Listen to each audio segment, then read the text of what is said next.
Bienvenue dans le grand final. On boucle la série avec les questions 49 à 75, ton sprint ultime vers la confiance à l'oral et le DELF d'Alf. Comment tu restes motivé pour faire du sport sur le long terme? Je me fixe des objectifs réalistes chaque mois, par exemple courir 5 km sans m'arrêter ou améliorer mon temps sur un parcours précis, ce qui me donne un but concret.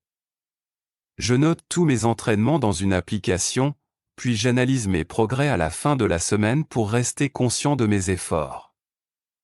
De plus, je m'entraîne souvent avec un ami, la dimension sociale me pousse à ne pas annuler quand je suis un peu paresseux.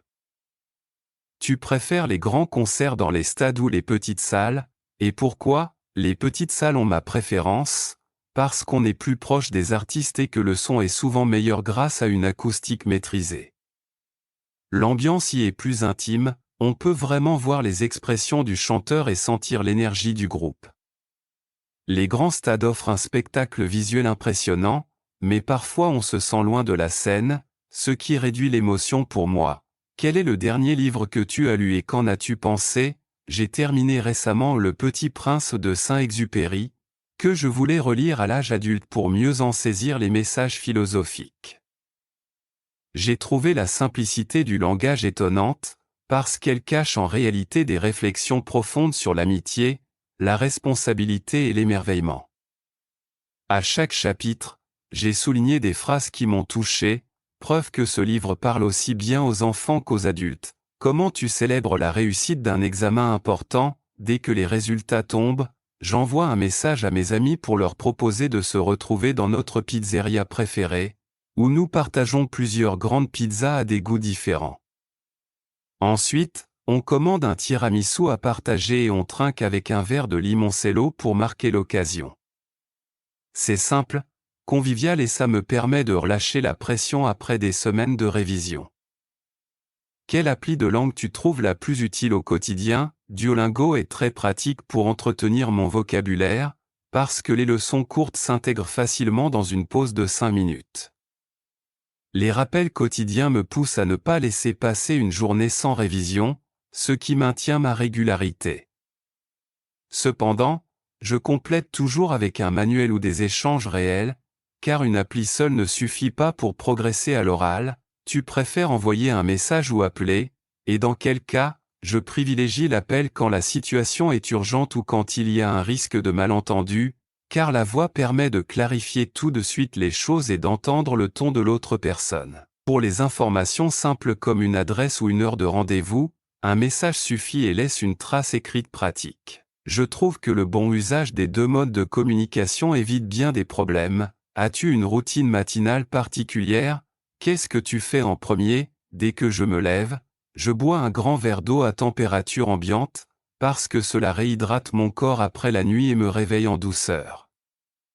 Ensuite, je fais 5 minutes d'étirement pour délier mes muscles, en insistant sur la nuque et le dos à cause du temps passé devant l'ordinateur. Enfin, je prends un petit déjeuner riche en protéines, souvent des œufs brouillés et un fruit. Pour tenir jusqu'à midi sans grignoter, quelle appli utilises-tu pour apprendre et réviser le vocabulaire? J'utilise Anki, une appli de carte mémoire qui repose sur la répétition espacée, ce qui optimise la mémorisation à long terme.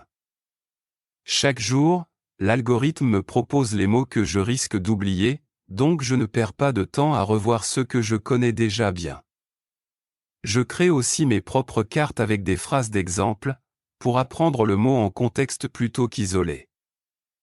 Quel est ton moyen préféré de pratiquer le français à l'oral? Je fais des échanges linguistiques sur Tandem et je planifie au moins 3 appels vidéo de 15 minutes par semaine avec des natifs français, ce qui m'oblige à parler spontanément.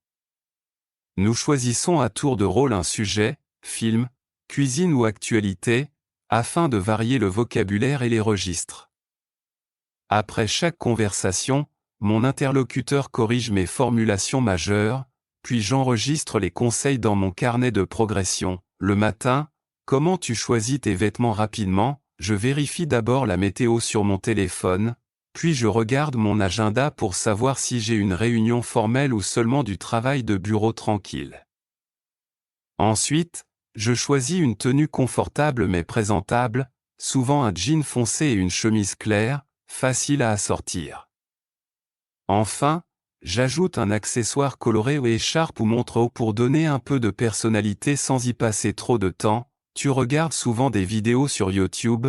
Pour quel type de contenu? Oui, je suis plusieurs chaînes de cuisine qui proposent des recettes rapides, ce qui m'inspire pour mes repas de la semaine. Je regarde également des vlogs de voyage, car ils me font découvrir des villes et des paysages que je ne connais pas encore. Parfois, j'écoute des conférences TED en français pour améliorer mon vocabulaire académique et ma compréhension de sujets complexes. Quel est ton endroit préféré dans ta ville et pourquoi tu l'aimes? J'adore le vieux port au bord de la rivière, parce qu'on peut s'asseoir sur un banc en bois et regarder les bateaux passer lentement, tout en écoutant un musicien de rue jouer du saxophone. Le week-end, il y a un petit marché artisanal où l'on trouve des objets faits main, des savons naturels et du miel local, ce qui crée une atmosphère authentique. Le coucher de soleil y est sublime, le ciel devient rose et orange, et les façades colorées se reflètent dans l'eau. Quand tu dois offrir un cadeau à un ami, comment tu t'y prends? Je réfléchis d'abord aux passions de la personne, qu'il s'agisse de musique, de sport ou de lecture, pour trouver quelque chose de vraiment personnel. Ensuite, je cherche un objet utile mais original, par exemple un carnet de voyage en papier recyclé pour quelqu'un qui aime explorer. J'ajoute toujours une carte écrite à la main avec un petit mot chaleureux, parce que l'attention compte autant que le cadeau lui-même. As-tu déjà participé à une compétition sportive? Raconte un peu. L'année dernière, j'ai couru un semi-marathon après 3 mois d'entraînement intensif, alternant séances de fractionné et longue distance le week-end. J'ai terminé la course en 2h05, ce dont je suis fier car je m'étais fixé l'objectif de rester sous 2h10. Cette expérience m'a appris la discipline et m'a prouvé que je pouvais dépasser mes limites physiques avec un plan d'entraînement structuré. Qu'est-ce qui te fait rire à coup sûr? Même une mauvaise journée, les blagues de mon frère me font toujours éclater de rire, parce qu'il a un sens de l'humour très pince sans rire et qu'il sait parfaitement imiter nos professeurs d'enfance. Même si je rentre fatigué du travail, 2 minutes avec lui suffisent pour oublier mon stress. Nous partageons des souvenirs communs qui rendent ces plaisanteries encore plus savoureuses. Car elles font appel à notre complicité fraternelle. Quelle appli utilises-tu pour écouter des podcasts et pourquoi? J'écoute mes podcasts sur Spotify, parce que l'interface est intuitive et que l'application me propose des recommandations basées sur mes écoutes précédentes. Je télécharge toujours les épisodes à l'avance pour pouvoir les écouter hors ligne dans le métro, où la connexion est instable. De plus, je peux facilement créer des listes de lecture dédiées à l'apprentissage du français ou au développement personnel.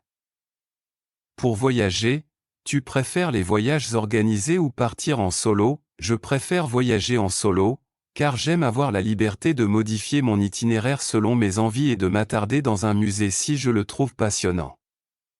Cela dit, je planifie toujours les premières nuits et quelques activités importantes pour ne pas perdre trop de temps à l'arrivée. Sur place, je fais volontiers des rencontres dans les auberges de jeunesse ou lors de visites guidées à pied, ce qui apporte un équilibre entre solitude et sociabilité. Quel est ton magasin préféré et qu'est-ce qui le rend spécial? Il y a une petite librairie indépendante au centre-ville qui me plaît énormément. Parce que les libraires connaissent parfaitement leurs rayons et peuvent recommander des ouvrages moins connus. L'endroit est décoré avec des guirlandes lumineuses et de vieux fauteuils, ce qui invite à feuilleter les livres en toute tranquillité. Ils organisent aussi des lectures d'auteurs locaux, ce qui crée un vrai sentiment de communauté culturelle. Comment tu gères ton budget mensuel pour ne pas finir à découvert? Je note toutes mes dépenses dans un tableur, que je mets à jour chaque soir. Cela me permet de visualiser en temps réel l'argent restant dans chaque catégorie, loyer, alimentation, loisirs. Je me fixe une limite hebdomadaire pour les sorties et, si je la dépasse, je compense la semaine suivante en cuisinant à la maison. Ce suivi régulier m'évite les mauvaises surprises et me permet même d'épargner pour un projet de voyage.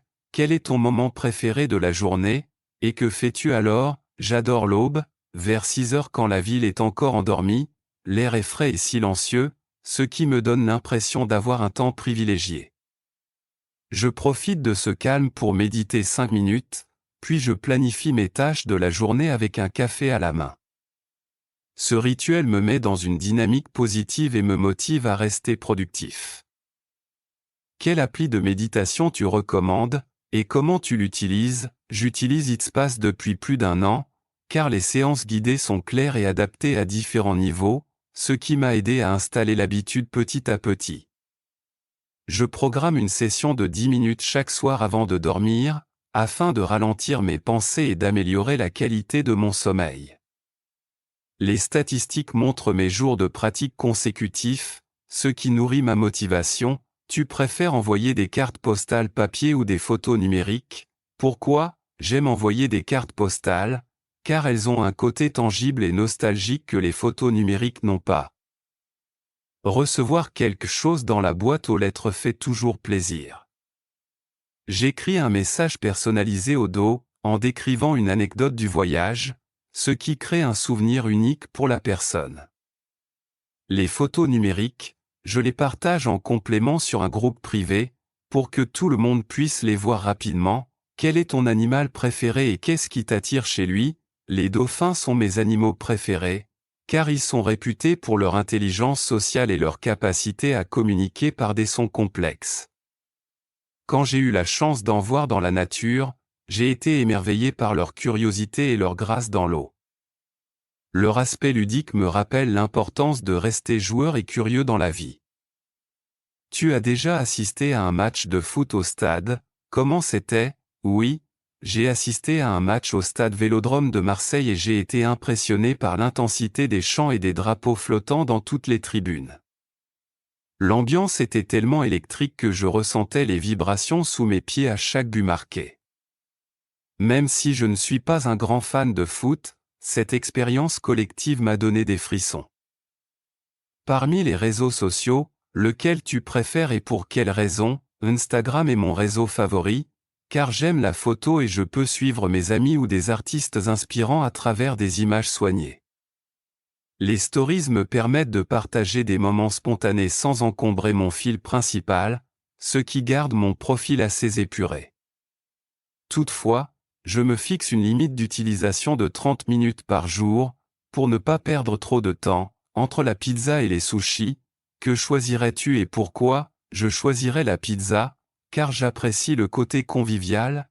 On peut partager une grande pizza entre amis et goûter plusieurs saveurs dans la même soirée. Le fromage fondu.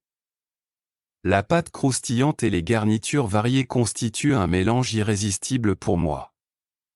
Cela dit, les sushis restent mon option préférée quand je veux un repas plus léger. Où te vois-tu dans 5 ans? Quels sont tes objectifs? Dans 5 ans, j'aimerais vivre à l'étranger, probablement au Canada, où je pourrais travailler dans le design numérique tout en améliorant encore mon français. Mon objectif est de collaborer sur des projets créatifs internationaux qui combinent art et technologie, afin de continuer à apprendre et à innover. Je souhaite aussi avoir atteint un niveau C1 en français, pour me sentir totalement à l'aise dans la vie professionnelle et sociale. Félicitations, les 75 questions sont à toi. Passe au niveau pro avec notre prépa DELF et n'oublie pas les 10% sur le cours intensif d'été avec le code SUMMER jusqu'au 15 mai. Like, partage et aidons encore plus d'étudiants à dire bonjour avec assurance.